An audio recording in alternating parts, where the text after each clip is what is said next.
மாண்புமிகு வீட்டு வசதி மற்றும் நகர்ப்புற வளர்ச்சி துறை அமைச்சர்களின் பதில் உரை.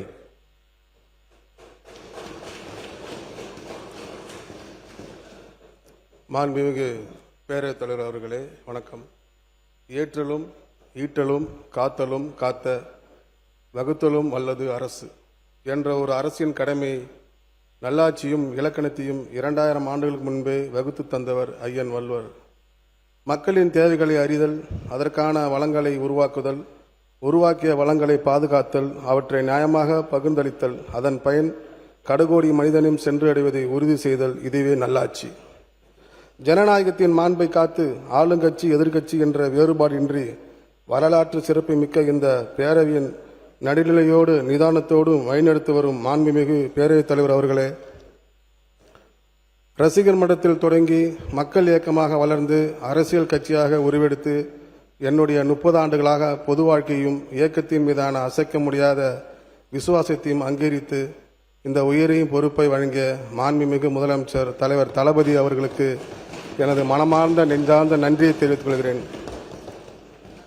என்னை தொடர்ந்து வழிநடத்தி வரும் எங்கள் பொதுச் செயலாளர், என்னுடைய ஆசான், என்னுடைய வழிகாட்டி மாண்புமிகு அமைச்சரும் அண்ணன் புஷி என் ஆனந்தண்ணன் அவர்களுக்கு என் பொது வாழ்க்கை பயணத்தில் உறுதியாக இருந்து இருக்கும் எனது தாய், தந்தை, எனது மனைவி, எனது மகன்கள் எனது மனமார்ந்த நன்றியை தெரிவித்துக் கொள்கின்றேன். என் மீது நம்பிக்கை வைத்து இந்த பேரவையில் தங்களின் குரலாக ஒலிக்கும் வாய்ப்பை வழங்கிய கடலூர் தொகுதி மக்களுக்கு என் தலைவணங்கிய நன்றி. குறிப்பாக என்னை ஆதரித்த தாய்மார்கள், சகோதரர்கள், சகோதரிகள், இளைஞர்கள், என்னுடைய நண்பர்கள் மற்றும் முதல் முறை தலைமுறை வாக்காளர்கள் என் நெஞ்சார்ந்த நன்றியை தெரிவித்துக் கொள்கின்றேன். என்னோடு தோளாட தோள் நின்று வீதி வீதியாக வீடு வீடாக சென்று நமது வெற்றிக்காக உழைத்த தமிழக வெற்றி கழகத்தின் அனைத்து நிர்வாகிகளுக்கும் தொண்டருக்கும் என் அன்பும் நன்றியும்.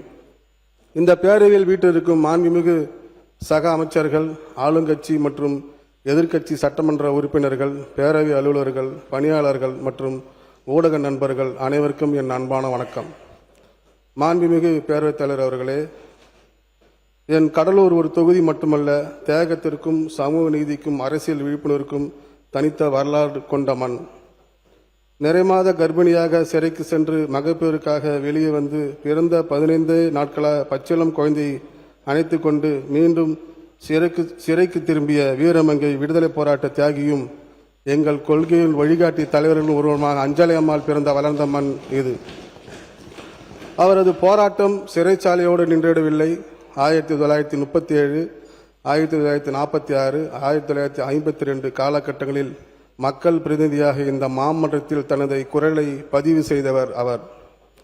அதே கடலூர் மண்ணில் தமிழ்நாடு உழைப்பாளர் கட்சியை உருவாக்கி 1952 ஆண்டு தேர்தலில் 19 சட்டமன்ற உறுப்பினர்களையும் 4 நாடாளுமன்ற உறுப்பினர்களும் வெற்றி பெற செய்து பெருந்தலைவர் காமராஜர் அமைச்சரவையில் அமைச்சராக பணியாற்றியவர் ஐயா SS ராமசாமி படையாச்சியார் அவர்கள். பதவியில் மட்டுமல்ல, மக்கள் சேவையிலும் தடம் பதித்தவர். கடலூரில் ரயில்வே, அரசு மருத்துவமனை மற்றும் பேருந்து நிலையம் போன்ற பொது பயன்பாட்டிற்காக தனது பல ஏக்கர் சொத்து நிலங்களை வழங்கிய பெருந்தகை. அஞ்சலை அம்மாள் தியாகத்தால் பெருமை சேர்த்த மண். ராமசாமி படையாச்சியார் மக்கள் சேவையால் பெருமை சேர்ந்த மண். அவர்கள் பிரதிநிதியாக பணியாற்ற இந்த மாமன்றத்தில் இதே கடலூர் மக்களின் பிரதிநிதியாக நான்கும் நிற்கிறேன். மிகவும் பிற்பட்ட சமூகத்தை சேர்ந்த வன்னியர் சமூகத்தை சார்ந்த எனக்கும் என்னுடன் சேர்ந்த 4 பேருக்கும் இந்த அமைச்சரவையில் இடம் கொடுத்து அழகு பார்த்தவர் எங்களுடைய தலைவர் தளபதி அவர்களுக்கு இந்த நேரத்தில் மனமார்ந்த நெஞ்சார்ந்த நன்றியை தெரிவித்துக் கொள்கின்றேன். இதை நான் பெருமையாக மட்டும் பார்க்கவில்லை, அவர்கள் விட்டு சென்ற மக்கள் சேவையில் தொடர்ச்சியாகவும் எனக்கு வழங்கப்பட்ட பொறுப்பாகவும் பார்க்கின்றேன். மாண்புமிகு பேரவைத் தலைவர் அவர்களே, 2026 ஆண்டு தமிழ்நாட்டில் நிகழ்ந்தது வெறு ஆட்சி மாற்றமல்ல, அரசியல் அதிகாரம் குறித்த மக்களின் பார்வையை மாற்றிய ஒரு ஜனநாயக புரட்சி. அரசியலும் அதிகாரமும் ஒரு சில குடும்பங்களில் தனி சொத்து அல்ல. மக்களுக்காக உழைக்க முன்வரும் ஒவ்வொரு சாதாரண மனிதருக்கும் அதில் உரிமை உண்டு என்ற நம்பிக்கை இந்த தேர்தல் விதைத்திருக்கின்றது. அரசியல் குடும்ப பின்னணி, அதிகார பலம், பணபலம் என்று எதுவும் இல்லாதவர்களுக்கு சட்டமன்ற உறுப்பினராகலாம், அமைச்சராகலாம், ஆட்சியின் முடிவெடுக்கும் இடத்தை அடையலாம் என்பதை நமது வெற்றியை நிரூபித்துக் கொண்டிருக்கின்றது. இதுவரை அதிகாரத்தின் கதவுகளுக்கு வெளியே நிறுத்தப்பட்டவர்களை ஆட்சியின் மையத்தில் அமைந்திருக்கும் நமது அரசு பிறப்போக்கும் எல்லா உயிருக்கும் என்பது நமக்கு வெறும் இலக்கிய வரியல்ல, நமது அரசின் அடிப்படை கொள்கை. சமூக நீதி என்பது மேடைகளில் முழங்கப்படும் முழக்கமல்ல, வாய்ப்புகளை வழங்கும் போது, பொறுப்புகளை பகிரும் போது, அதிகாரத்தில் பிரதிநிதித்துவம் அளிக்கும் போதும் வெளிப்பட வேண்டிய அரசியல் அறம். அந்த அரசியல் அறத்தை பேச்சில் மட்டுமல்ல, ஆட்சி அதிகாரத்தை பகிர்ந்தளித்ததன் மூலம் நடைமுறையில் நிரூபித்துக்கிறது நமது அரசு. மாண்புமிகு பேரவைத் தலைவர்களே, தமிழக அரசியலில் பல ஆண்டுகளாக இரண்டு பெரிய கட்சிகள், ஒன்று திமுக, மற்றொன்று அதிமுக. ஒருவர் ஆளுங்கட்சி என்றால் மற்றவர் எதிர்க்கட்சி. ஒருவர் இந்த பக்கம் என்றால் அமர்ந்தால் மற்றவர்கள் அந்த பக்கம் அமர்வார்கள். இப்படி மாறி மாறி ஆட்சி செய்தவர்களுக்கு 2026ஆம் ஆண்டு தமிழக மக்கள் எங்கள் தளபதி வாயிலாக ஒரு புதிய தீர்ப்பை எழுதியுள்ளார். இரண்டு பேரும் எத்தனை ஆண்டுகளாக தான் இப்படி போட்டி போட்டுக் கொண்டிருப்பீர்கள்? வாருங்கள், இனிமேல் ஒற்றுமையாக ஒரே பக்கத்தில் அமரலாம் என்று சொல்லி திமுகவையும் அதிமுகவையும் ஒரே பக்கத்தில் அருகருகே அமைய வைத்த பெருமை எங்கள் மாண்புமிகு முதலமைச்சர் அவர்களே சாரும். இரண்டு கட்சியினரும் ஒரே பக்கத்தில் அமர்ந்து மகிழ்ச்சியாக சிரித்து பேசிக்கொண்டு முன்பை விட ஒற்றுமையாக இருக்கின்றார்கள். எதிர்க்கட்சிகள் இப்படி ஒரு ஒற்றுமையை ஏற்படுத்தியது எங்கள் தளபதி ஆட்சியில் முதல் சாதனையில் ஒன்றாகும். அவர்களிடையே ஏற்பட்டுள்ள இந்த மகிழ்ச்சியும் ஒற்றுமையும் தொடர்ந்து நீடிக்கவும், அவர்களுக்காக மக்கள் தேர்வு செய்து கொடுத்துள்ள இந்த இருக்கைகள் இன்னும் பல ஆண்டுகள் அங்கெங்கே நிலைத்திருக்கட்டும் என்று மனதார வாழ்த்துகின்றேன். மாண்புமிகு பேரவைத் தலைவர்களே, வாக்களிப்பதோடு மக்களின் ஜனநாயக கடமை முடிந்துவிடவில்லை. அரசின் நடவடிக்கைகளை கவனிப்பதும், ஆட்சியின் முடிவுகளை கேள்வி கேட்பதும், தங்களின் கருத்துக்களை தெரிவிப்பதும் ஜனநாயகத்தின் மக்களுக்குள்ள உரிமையும் கடமையும் ஆகும். ஒரு காலத்தில் சட்டமன்ற நிகழ்வுகள் மறுநாள் செய்தித்தாள்களில் ஒரு சில வரிகள் மட்டுமே மக்களை சென்றடைந்தன. ஆனால் இன்று நிலைமை முற்றிலும் மாறியிருக்கின்றது. வீடுகளில், அலுவலகங்களில், மருத்துவமனைகளில், வரவேற்பு அறைகளில், தேநீர் கடைகளில், சலூன் கடைகளில் என பட்டி தொட்டி எங்கும் சட்டமன்றம் நேரலை பார்க்கப்படுகிறது. மக்கள் வரவு செலவு திட்டம் குறித்து விவாதிக்கின்றார்கள். மானிய கோரிக்கை எந்த துறை அமைச்சர் என்ன அறிவித்தார் என்று பேசுகிறார்கள். எந்த சட்டமன்ற உறுப்பினர் தனது தொகுதிக்கான என்ன கோரிக்கை வைத்தார் என்று கவனிக்கின்றார்கள். அமைச்சர்களின் செயல்பாடுகளையும் சட்டமன்ற உறுப்பினர்களின் செயல்பாடையும் மக்கள் நேரடியாக மதிப்பீடு செய்ய தொடங்கியிருக்கின்றார்கள். அவ்வளவு ஏன், நமது மாண்புமிகு பேரவைத் தலைவர் அவர்களுக்கு இன்று தமிழ்நாடு முழுவதும் தனி ரசிகர் பட்டாளம் உருவாக்கின்றது. இது தமிழ்நாட்டிற்கு ஒரு புதிய அரசியல் அனுபவம். சட்டமன்றம் இன்று கோட்டைக்குள் மட்டும் நடைபெறவில்லை, தமிழ்நாட்டின் ஒவ்வொரு வீட்டு வரவேற்பிலும் நடைபெற்றுக் கொண்டிருக்கின்றது. அரசியலும் அரசின் செயல்பாடுகளும் இன்று பொதுமக்களின் அன்றாட உரையாடலிலும் ஒரு பகுதியாக மாறுகின்றன. மக்கள் இது ஏதோ ஒரு அரசாக பார்க்கவில்லை, தங்களுடைய அரசாக பார்க்க தொடங்கியிருக்கின்றார்கள். சாதாரண கடகோடி மக்களையும் அரசியல் விழிப்புணர்வோடு இணைத்து அரசின் பங்குதாரர்களாகவே மாற்றிய பெருமை எங்கள் மாண்புமிகு முதலமைச்சர் அவர்களே சாரும். நாங்கள் மக்களிடம் இருந்து விலகி நிற்பவர்கள் அல்ல, மக்களோடு மக்களாக வாழ்பவர்கள். அந்த எளிய மக்களின் கூட்டத்திலிருந்து அவர்களின் ஒருவராக இந்த பேரவைக்கு வந்தவர்கள். மாண்புமிகு பேரவைத் தலைவர்களே, நமது சங்க இலக்கியம் ஒரு அரசின் தலையாய கடமை ஒரே வரியில் மிக அழகாக எடுத்துரைக்கிறது. நன்னடை நல்கல் வேந்தர் கடனே.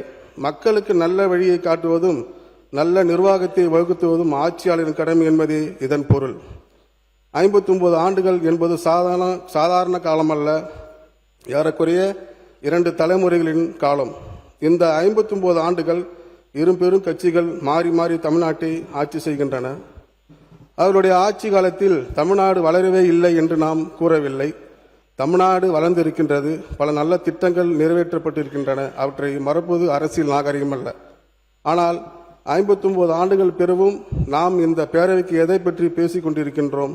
தரமற்ற அரசு பள்ளி கட்டிடங்கள், மாணவ மாணவிகளால் போதுமான கழிப்பறை வசதி இல்லாத நிலை, அரசு மருத்துவமனைகளில் போதுமான மருத்துவர்கள், மருந்துகள் மற்றும் அடிப்படை மருத்துவ வசதி இல்லாத நிலை, விவசாயிகளின் துயரம், போதிய பாசன வசதியின்மை, தேவையான எண்ணிக்கையில் நேரடி கொள் நெல் நிலையங்கள் இல்லாத நிலை, உள்ளாட்சி அமைப்புகளின் பாதுகாப்பு, குடிநீர், தரமான சாலைகள், கழிவுநீர் வசதி மற்றும் மழைநீர் வடிகால்கள் இல்லாத நிலை, இளைஞர்களுக்கு வேலைவாய்ப்பு, ஏழை மற்றும் நடுத்தர குடும்பங்களுக்கு வீட்டு வசதி.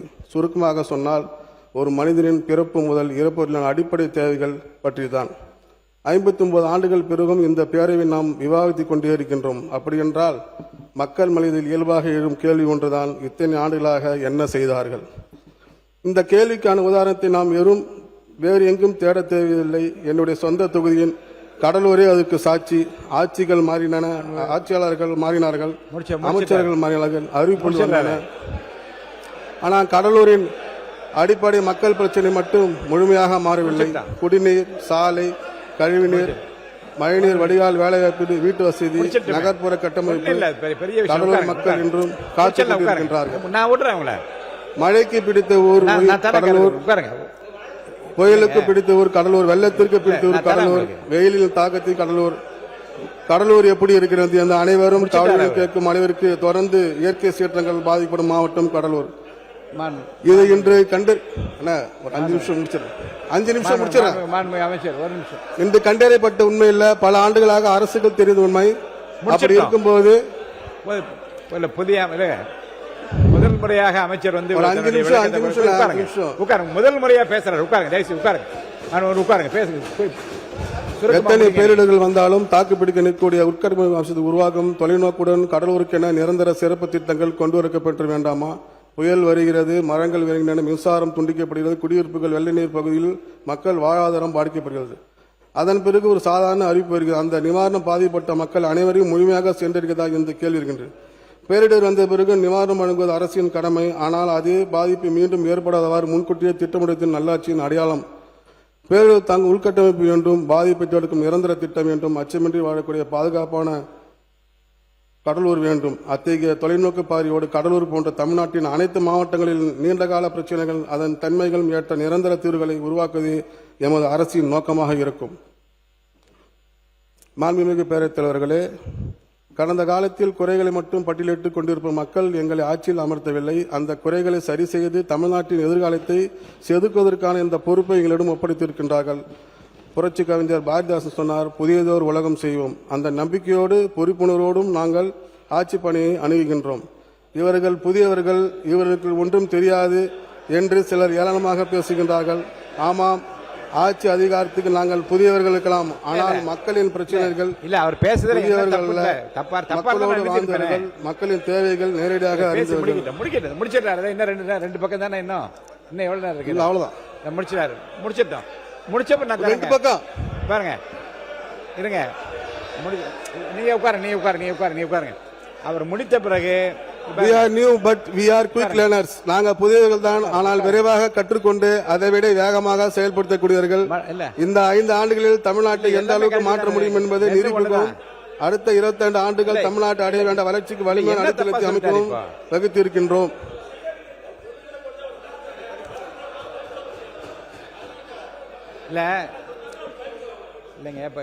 ஆனால் கொள்கைக்கு எதிராக கொள்ளக்கூடிய முன்கூட்டி கருத்துக்களுக்கு பதிலாக கருத்தை முன்வைக்காமல் தனிமனித தாக்குதலையும் அவதூறையும் ஆயுதமாக பயன்படுத்துவதும் ஆரோக்கியமான அரசியல் அல்ல.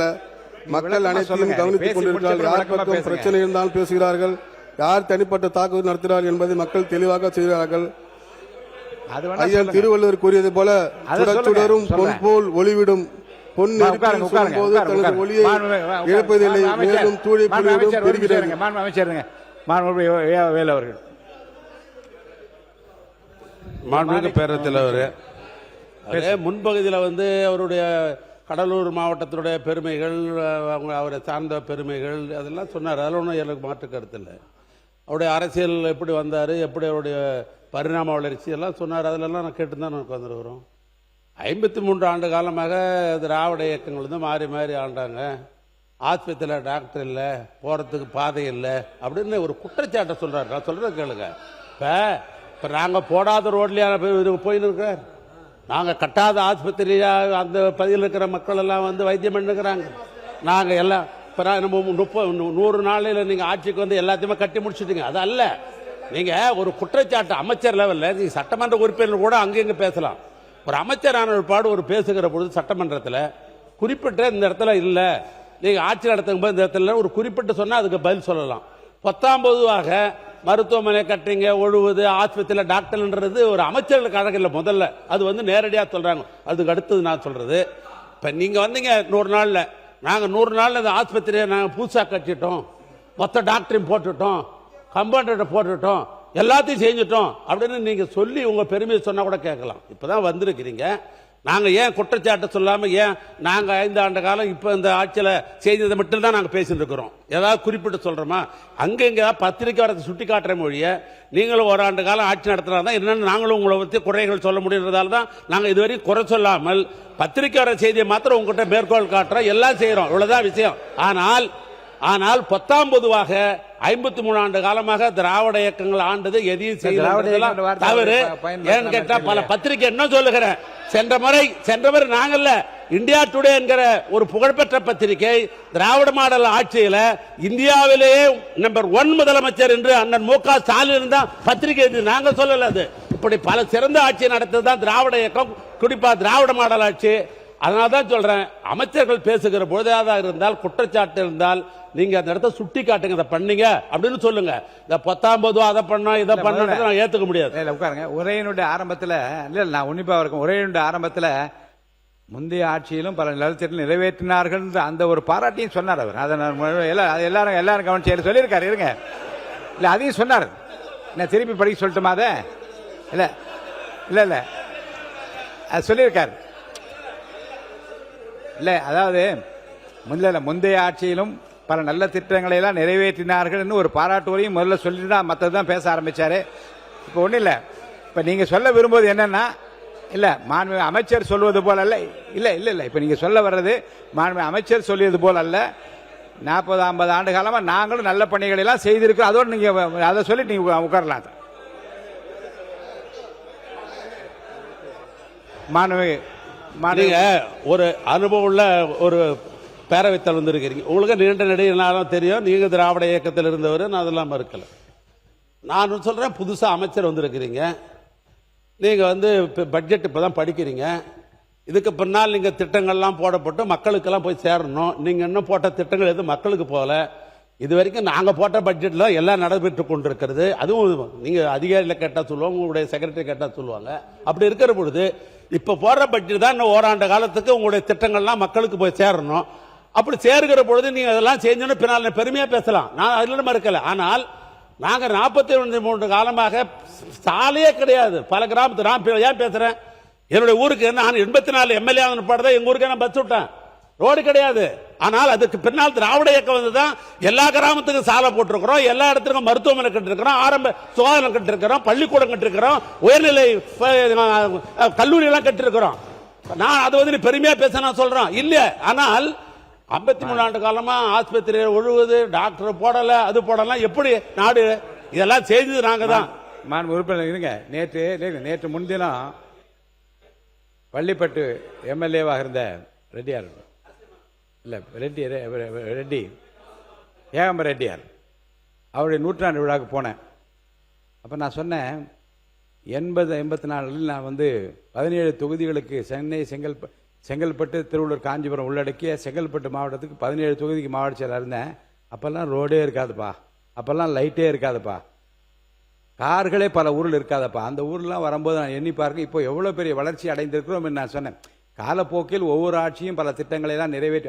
அவர் சொன்ன வந்த கருத்து என்ன என்றால், அவ்வளவு செய்தும் கூட முதல்ல பாராட்டினார். முதல் பேராவே அதான், செய்தும் கூட இன்னும் வசதி இல்லாத இருக்கிற நிலைமை இருக்குது. நான் சொல்ல அந்த இடத்துல தான் அவர் சொல்ற, அப்படிதான் நம்ம எடுத்துக்கொள்ள வேண்டும். இன்னும் இருக்கு, இன்னும் செய்ய வேண்டிய பணிகள் ஏராளம் இருக்கிறது என்கிற அந்த அர்த்தத்தில் தான் எடுத்துக்கொள்ள வேண்டும். தவிர ஒட்டுமொத்தமா ஒண்ணுமே செய்யல எப்படி சொல்ல முடியும்? அவரு நீர்வளத்துறை அமைச்சர் சொல்றாங்க, கேட்டுக்கலாமே. உடனே கூட மாண்பு உறுப்பினர் அண்ணன் வந்து மூத்த உறுப்பினர், எதெல்லாம் செஞ்சிருக்கிறீங்க போறீங்கன்றது உங்களுக்கு எல்லாமே தெரியும். உண்மையாகவே டாக்டர் பற்றாக்குறை, நர்ஸ் பற்றாக்குறை எல்லாம் இருக்குது. அதை ஏன் நீங்க அண்ணன் செஞ்சிருக்கலாமேன்றத அவரு முதல்ல எல்லாமே நல்லா தான் செஞ்சுன்னு இருந்தாங்க. ஆனாலும் குறைகள் இருக்குது என்பதை தான் மாண்பு அமைச்சர் அவர்கள் அதை வந்து சுட்டி காட்டினாரு.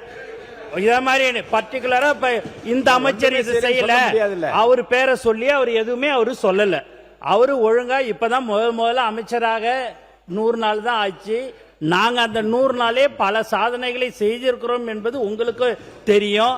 அப்படி இருக்கும்போது நிறைய குறைகள் இருக்குது என்பதை அவர் சுட்டிக்காட்டினாரு. அதை கண்டிப்பாக எங்களுடைய ஆட்சியில் அதையெல்லாம் நாங்கள் செய்துவோம் என்பதையும் தெரிவித்துக்கிறேன். மாண்பு முன்னாள் முதலமைச்சர். சரி, மாண்பு உறுப்பினர் பேசி முடிக்கிட்டோம். இன்னும் முடிக்கல.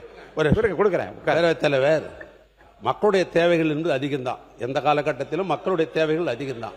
ஆனால் அந்தந்த ஆண்டும் நிதிநிலை அறிக்கைக்கு ஏற்பத்தான் ஒரு அரசாங்கம் திட்டங்களை போட முடியும், வரவு செலவு செய்ய முடியும். அது எந்த ஆட்சியை வந்தாலும் சரி, ஜனநாயக நாட்டில் அந்தந்த ஆண்டுக்கு வருகிற வருவாய் வைத்துத்தான் நாம் எப்பொழுதுமே போடுறோம். ஆனால் மக்களுடைய தேவையை முழுமையாக பண்ண முடியாது. கொஞ்சம் கொஞ்சமாக தான் பண்ணி வர முடியும். எனவே ஆண்டாண்டு நாங்கள் போட்ட பட்ஜெட்டு மக்களுக்காக 100% போட்டிருக்கிறோம். மக்களுடைய பாராட்டை பெற்றிருக்கிறோம். அதனால குறை என்பதை அவர் சொல்ற அந்த அஞ்சலை அம்மாள் என்கிற ஒரு புகழ்பெற்ற சமூக சேவைக்கு கூட திராவிட மாடல் ஆட்சியில் தான் நாங்கள் நூலகம் கட்டுவதற்கு இன்றைக்கு திட்டம் தீட்டப்பட்டு பணம் ஒதுக்கப்பட்டு பில்டிங் கட்டுகிறாங்க அவங்களுடைய மாவட்டத்தில். ஏன்னா அவங்களுக்கு புகழ் சேர்க்கின்றது தான். இப்படி பலதை நாங்கள் திராவிட இயக்கம் செஞ்சிருக்கிறோம். அதை செய்ததை நீங்கள் மனதார பாராட்டினாலும் பரவாயில்ல, குறை சொல்ல வேணும்.